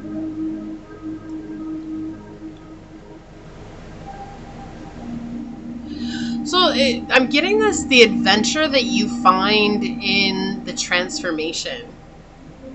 You make change feel like a good time. And you tell people that, like, change is good. Change, it's the only thing that we should be worried about embracing in this world. And the way that you take in change for yourself and the way that you have learned about what that means for your journey, it's become this foundation upon which you've grown and developed your life. So if something huge happens in your life, pile 3, you're not someone to sit around and complain about it generally. You're like, okay, well, this is happening. What's the solution? What can I do? So you're more focused on what can be done rather than falling apart and throwing a fit and being a negative Nelly about it. Your focus is what can be done to fix this, or what can be done to find balance again. And not being so fixated on the event, situation, or circumstance that is happening that is not necessarily super positive and fun and great and amazing, right? Because life happens. And I feel like you've embraced that part of life. Like, it's going to happen whether you want it to or you don't want it to. So, I might as well just be present with what is going on with life instead of letting life control me. So this is your magnetic superpower, is the ability to face change head on and to not be intimidated by it like most people are. Like, so many people are just so scared of change. Like, they would do anything to not change, and you're just not that person. You have learned along the journey that it's the only thing that's constant, and if it's the only thing that's constant, then it's worth embracing and allowing it to just be a natural part of whatever's to come. And I feel like a lot of this, you have had to go through change by yourself, and so there was no one to lean on, and you had to learn how to lean on yourself, or you've always had to lean on yourself throughout the journey. And it's created this very independent spirit that you have, where you don't look for help, you look to become the help. And people are really seeing that more and more as you continue to go through life. So this is something that might have started off small, but now as you've really grounded yourself into this journey and into your own life, it's something that might happen pretty frequently, or it's, you know, I just feel like people need this reminder sometimes, not necessarily you, pile 3, but people just need this reminder, like, no one is free from life experience, right? Like, there's no magic way of living that is going to keep life from happening to us. And I feel like you are really just okay with that. And that is your magnetic powers, being okay with that change, the shift, the downfall, the detriment, the climb, the sitting on top of the throne. Like, all of it is a part of life, and all of it brings something. And really, it's like you're just along for the ride. And while you're along for the ride, your main worry is about keeping the seatbelt in its snapped position so that you're not just thrown about on this ride, right? It's like, I don't have control of the ride itself, but I can at least make sure that I'm safe in the ride. And that's not by staying within walls and boundaries. That's literally by taking action when something does occur or arise or happen. So let's see why people are captivated. Wow, I can't see over my block. Okay.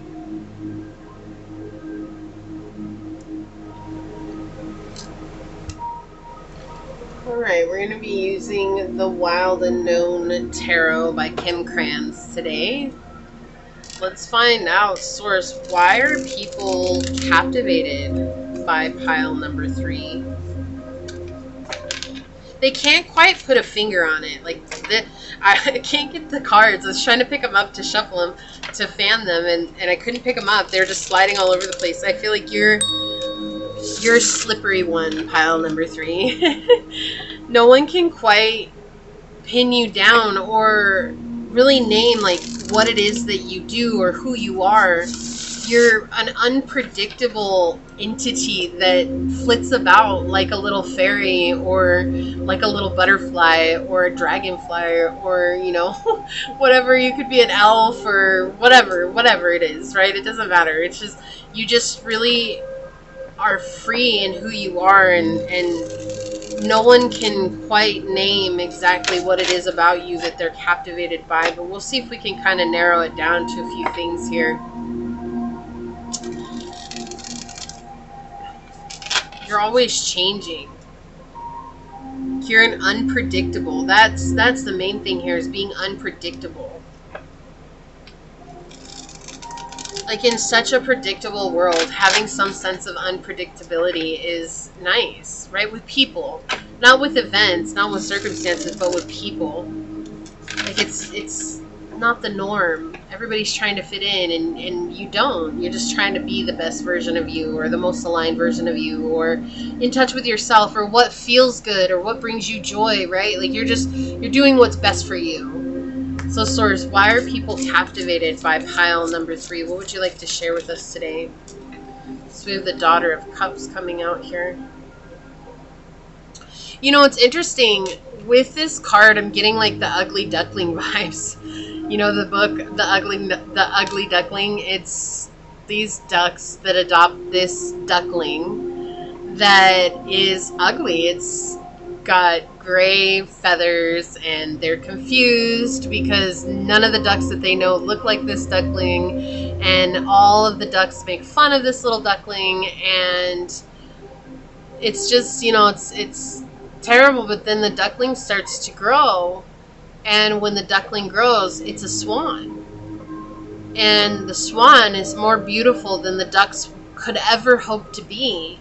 And yet, even though the ugly duckling was made so much fun of, it grew into this beautiful swan, and it still never tried to get back at the ducks. And that's actually been an underlying message for this whole reading. So very quickly, I just want to point out, if you've watched all 3 piles, 1, 2, and 3 with me, leave a purple heart down below and just say I made it. That's for my Purple Heart Club. I know what that means, and I really do appreciate you spending the whole reading with me. It helps out the channel, and it just really means the world to me. And even if you haven't, I'm very appreciative that you're here on pile 3.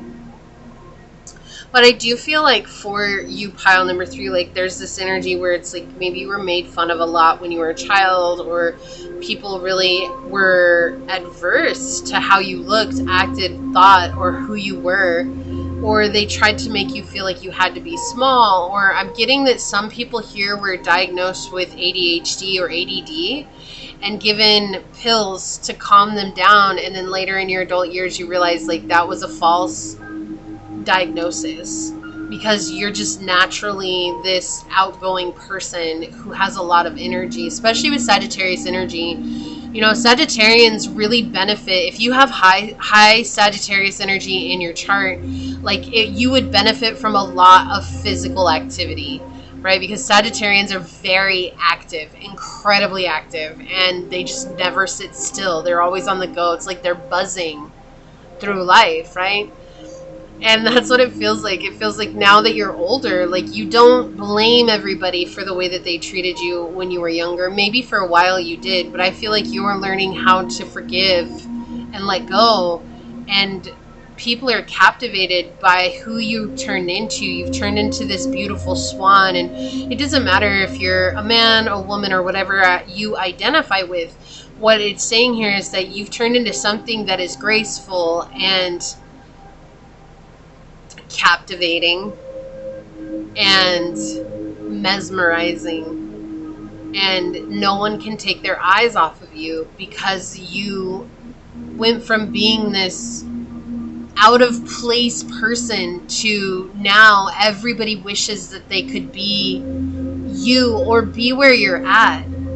But they're little ducklings, and they're always going to be ducks. And you were never a duckling. You were always a swan. And what is a baby swan called? A gosling? I don't know. I'm not sure. I'm not sure what a baby swan is called. That made me laugh. But anyways, you know, that's what this is. That's what I'm getting right now. And it's interesting they wanted me to stop and talk about that. But I just feel like you're full of grace. And you're very elegant.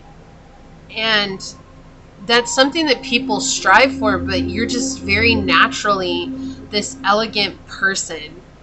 And the way that you move, and the way that you dress, and the way that you present yourself. And it's not about the brands you wear, and it's not even about having the fanciest clothes ever. It's just you are very elegant in the way that you move. You walk with a straight back, and you walk very confident with who you are. And people in the room, they stop to look at you because there's an aura about you. Why are people captivated by pile number 3, source? Thank you. Yeah, the moon flipping over, and then we've got this card here. Let's see what's on the bottom of the deck. We have Judgment. Yeah, I'm not surprised. Judgment came out. That's it. Like, do you see this again? This idea of different birds. You have all these little black crows down here, and then the dove at the top of the card. It's everyone's striving to be in the light like you are, but it's something that they're not able to reach because they're doing it in a very inauthentic way. Because you're so authentic to who you are, because you were given no choice but to be. Didn't I say you were by yourself? Like that, I got that feeling, that energy, like everything you've had to do, you've had to be by yourself. Like there was no group of people that got you to where you are. There's very much this walking a path by yourself, and through that path you have shape-shifted into the being that you are today. And this is why people are captivated by you. And many of these people are trying to do it as a joint effort, but it's very inauthentic to them, their own journey. And they're captivated by you because of how grounded you are emotionally, and how intuitive you are, and how you could have rained down judgment on them. But the judgment has been set at them watching you become successful, right? Yeah, and there's a lot of people here who are in love with you. Like they don't even know you face to face, and they're in love with you, right? Because you're an embodiment of what, it's like a dream come true. If I could have ever wanted someone to exist in the world, it would have been pile number 3, because pile number 3 is the physical. emotional, mental, spiritual embodiment of everything I ever wanted to exist. And so with 2 and 2 here, we have this energy of going through the gates, right? Going through the gates and trusting in the process. You learned how to trust in source, and you're very, very faithful to your journey, and faithful in the sense of like leaning in your faith. And somebody who is very faithful, and whether that's their religion, their belief, whatever it is, like even in a marriage, right? Someone who's very faithful is often very respected and revered, because you're doing something that so many people struggle with. And you might be like, well, you shouldn't struggle with infidelity, right? Like that shouldn't be something that people are like struggling to stay faithful, like it, right? But you could say the same about anything. People shouldn't struggle with it, but they do, and they do because that's just human nature. And you don't struggle with being the true embodiment of who you are, embracing the change and embracing the shifts, and then even still growing more and more beautiful, handsome, or wonderful after those shifts, because you're drawing closer to that love that resides within. And it's interesting that we have the moon at the middle of your reading here, because it's like, I'm getting that energy, like if it's a new moon, even in the shadow, people are still gazing up at the sky trying to find you. Even if you're gone, like they're still trying to find you. They're still trying to get to you. And we have the 9 of Swords here.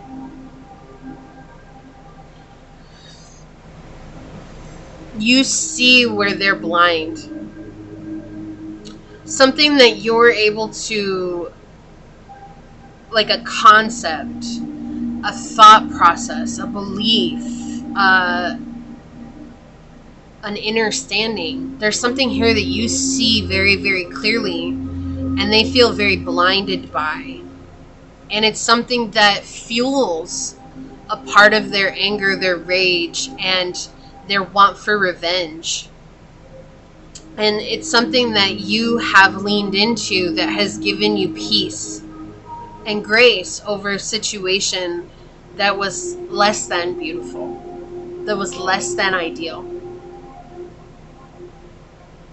And this is why people are captivated by you. You're in a position that you could be so judgmental and so cruel and vicious to other people, but you don't. You don't do that. Because you see it as opportunity. You don't see it as a detrimental situation. But there's a lot of people here who admire you, and they're captivated by you, who through their own circumstances, changes, and situationships, they see those as detrimental. They see it as the end of the end. And for you, it's a new beginning. Because you recognize that an ending can only and ever will only be a new beginning. But to embrace that new beginning means that you have to choose how to look at a situation, and the way you look at situations has been molded by the experiences that you've had and the journey that you've chosen to take. You're a very genuine soul. It wouldn't surprise you if you identify with being a starseed, and Palladian or Arcturian or Orion starseed in like specifically. Especially Palladian here. And the reason I get Palladian is because it's like you're here to bring the change of unconditional love. And I'm not sure what Arcturian and Orion starseeds do, but I've been studying, and Palladian's the one I remember right now, and it's coming through really strongly here. And so you're meant to see things in a way that other people aren't capable of envisioning yet, or not able to wrap their minds around. And you fly very high because of that. And that's the thing. And it's just like, you know, you think of doves. Doves are a sign of peace, but they're very graceful. Swans are very graceful. You're this very elegant being. And you demand attention from others, and that's why they're captivated by you. But a lot of it has to do with the way that you think about the changes and the shifts that could potentially occur at any one given moment. Let's get some oracles out. Thank you. On the bottom, Mars, move forward and defend self, and that's what you've had to do. There's many times when you've had to defend yourself, but defending yourself does not mean cutting people off at the knees. Or that doesn't mean doing unto others what they've done unto us. That means that I set boundaries and I move forward from those boundaries. I move forward from that person. I move forward from that situation. And that is something that people are captivated by, because while other people are out here trying to get revenge, you're out here just trying to align as best as you can. So we had generosity flip over with Saturn and Leo. Being you has been very hard.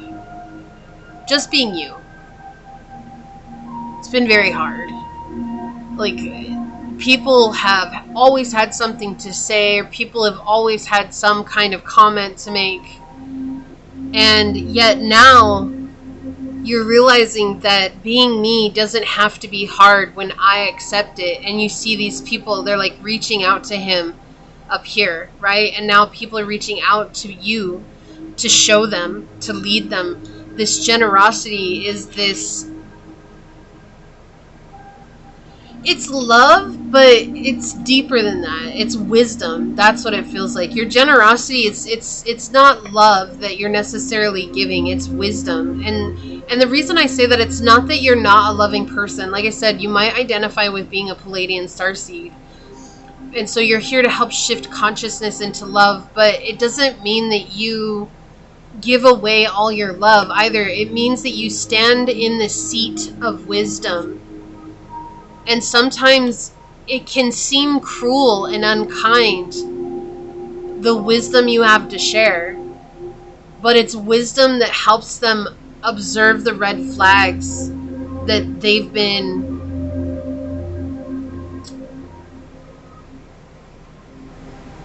sitting within or exuding without. So we have power on the bottom with Moon and Scorpio. You might have a Scorpio Moon, Sagittarius rising, Sagittarius moon, very benefic water placements. You could have a water trine in your chart as well. But yeah, we have the power energy here, right? Didn't I say with the twos you're walking through the... Didn't I say that? I said with the twos you're walking through the gates.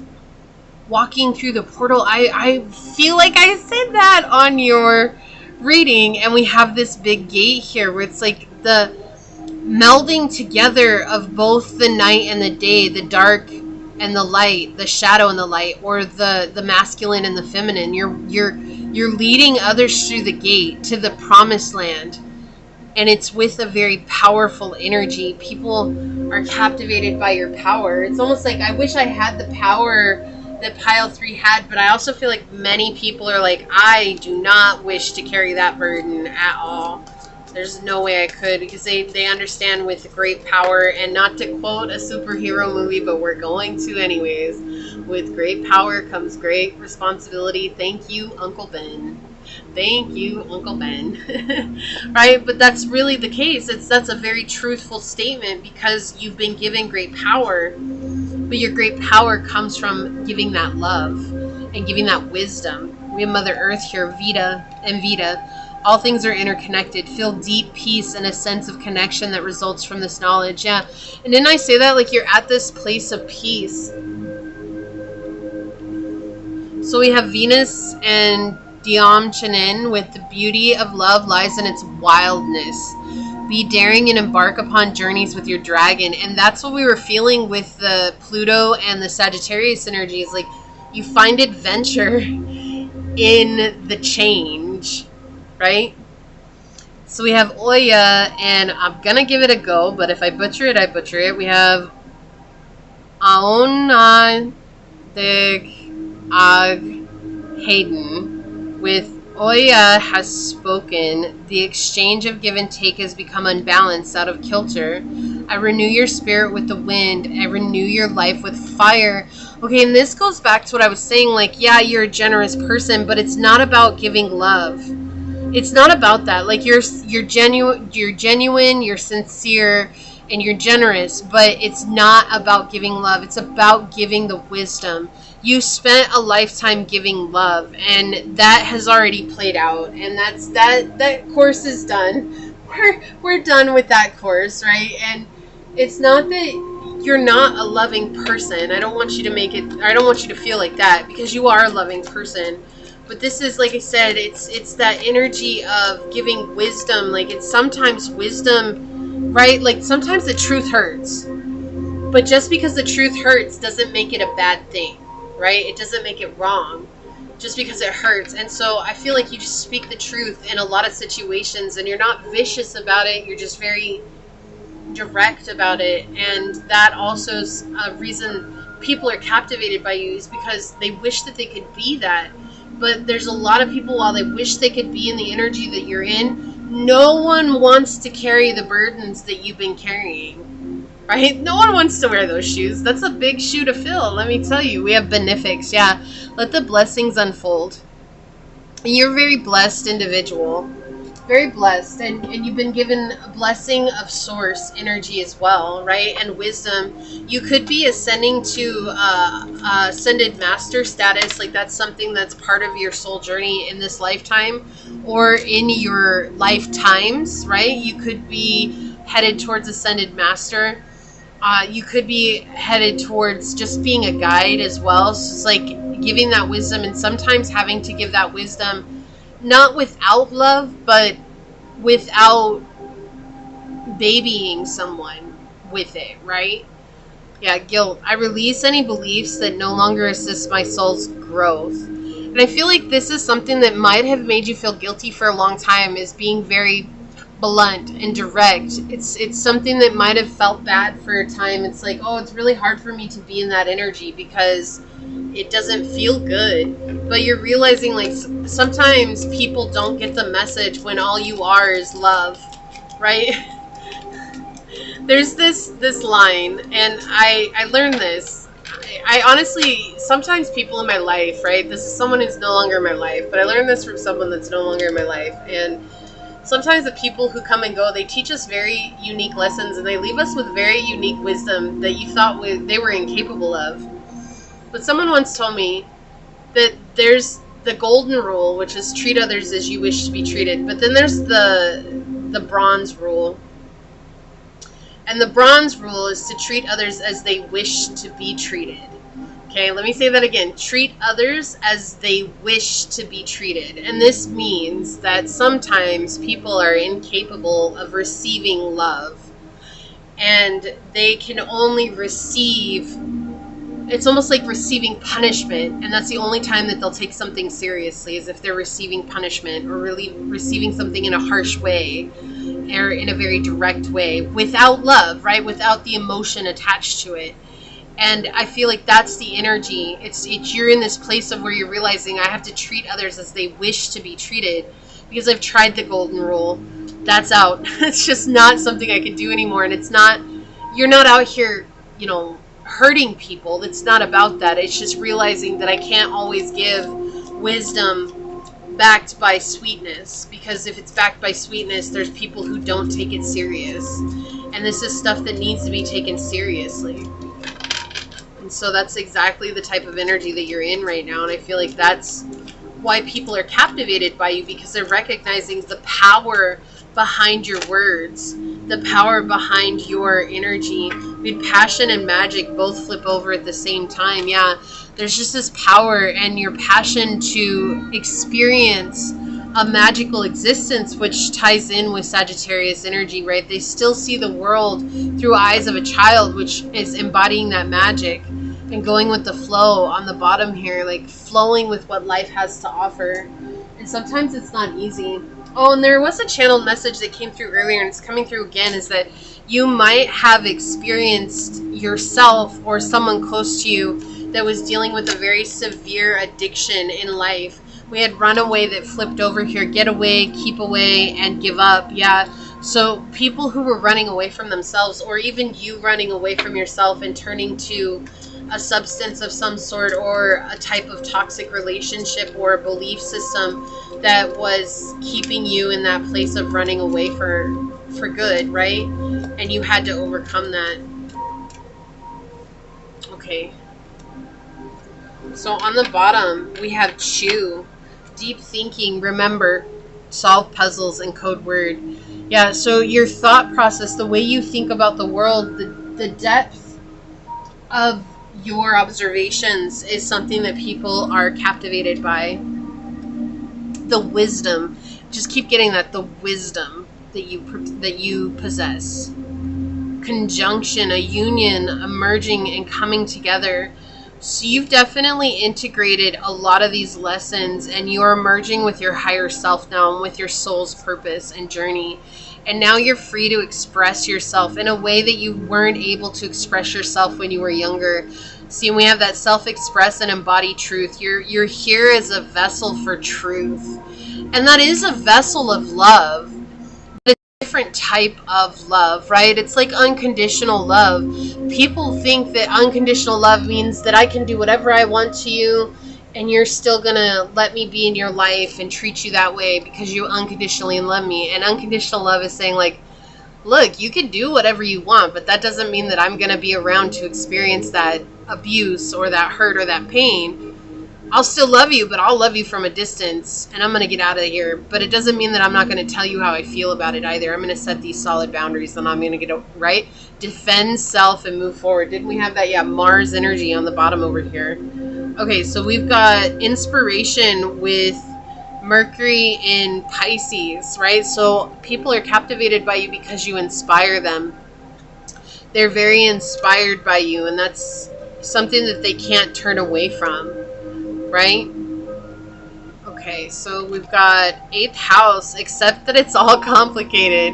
I love this. Yeah, you're breaking karmic ties and you're leaving a legacy based on facing your fears and overcoming things. And it's like this complicated situation, but you're ready to face that complication. Jupiter, go big or go home. Yeah, this is expansion. So people are captivated by you because of how expansive you are. It's you, your energy, and how far you've come. You're this huge presence. Mystery, unknown, puzzle, illusion, and confusion. Yeah, so people also feel like you're very mysterious. And that leaves them very confused at times when you come with this very direct energy. Because they're like, whoa, hold on. What? I wasn't prepared for that, but they needed it, and it's always about what they need, not what they want, and you embody that, and so people are captivated by that as well. Yeah, and growth, again, with Jupiter and growth coming out together, I want to expand my consciousness and my awareness. So people are captivated by you because you're always growing, and part of that comes from finding the adventure in the transformation and in the change. So I believe that this is Ma'at. Okay, I believe that this is Ma'at here. But you see she has this gemstone on her forehead or on her head that she's carrying. And it's this interesting energy where it's like your wisdom is your abundance. It's not about physical manifestation of money and monetary gain. It's your abundance comes from within. And I feel like for you, it's like you'd be happy living a simple life, like very minimalistic and out in the boonies with little to your name, as long as you could survive. Like that's something that you'd be happy with because you recognize that your abundance is your wisdom and what you have to offer. So it says the benefactor. I enjoy life now as I take steps to realize my new tomorrow. And that again, that energy of finding the adventure with the change, you're embodying that. So we're going to read this from the book and see what this says. So number 2, all of the cards were like right from the beginning of the deck today, which is so crazy. So this one says, a winged Egyptian figure with a treasure basket of precious jewels balanced perfectly upon its head takes tiny steps forward on a path leading from the sea. Even its wings are encrusted with jewels. One hand steadies the basket, the other hand holds 2 link rings of gold. This angelic messenger comes to inform you that you are on the right path and will have the opportunity to attain the goal that you desire sooner, perhaps than you thought you could. The strange form of this angel is to remind you that angels come in many forms, just as opportunities do. If you adhere rigidly to preconceived notion of how things should go for you, you will probably not see your opportunity when it arrives. It may arrive in the way you thought it would, or it may not arrive in the way you thought it would. Didn't I just say it's you give them what they need, not what they want? Yeah. So sometimes everything is going just to be... I'm sorry, let me try that again. Mercury retrograde. Okay. Sometimes everything is going just as it should be, even if it doesn't appear that way on the surface, and some of the problems you may be experiencing are really there for your own good. At some time in the near or distant past, you were very helpful to another person. Remember that you will reap the rewards for your good deeds. Your good luck may be manifesting in a way that seems to be making your life more hectic and confrontational on many fronts. Do not despair. They are pointing out areas in your life that need to be worked on. Your greater challenge now is to maintain a positive attitude when things do not appear to be going the way you want them to. All you must do is follow your heart, take small steps forward on your path, and do what you know is right. Allow your intuition to work unfettered by the false belief that it is realistic to doubt yourself and your right to live a life of quality and meaning as you define it. Yeah, so you're taking small steps towards what you want life to be like for you. And again, it's like, I feel like that's the thing. It's like you've learned that things are gonna get chaotic. We've been talking about that this whole time. It's like no one is free from life, and yourself included, right? And you recognize that. And so it's like, instead of letting that chaos become you, it's just embracing what is and going with the flow. And so you've learned to find adventure in the change. And that's why people are captivated by you. I loved this reading. I'm so honored I got to connect with you in this way, pile number 3. If this is what I see here for you, if you feel like this is your reading, leave the little puzzle piece emoji down below and say, I choose to embrace the adventure that change brings me, knowing that life is always going to be life and that I can choose to control myself through that. And if it resonated with you, it means so much to me if you were to like, comment, and subscribe below. And if you're interested in supporting the channel further, please check out the description box. It has everything you need, including how to reach me for a personal reading, as well as how to join as a member here on the channel. With that, I do want to take a quick second to thank your guides, your spirit messengers, your angel source, and my spirit guides for coming together to give us this incredibly powerful message. And until next time, pile number 3, stay human. Bye.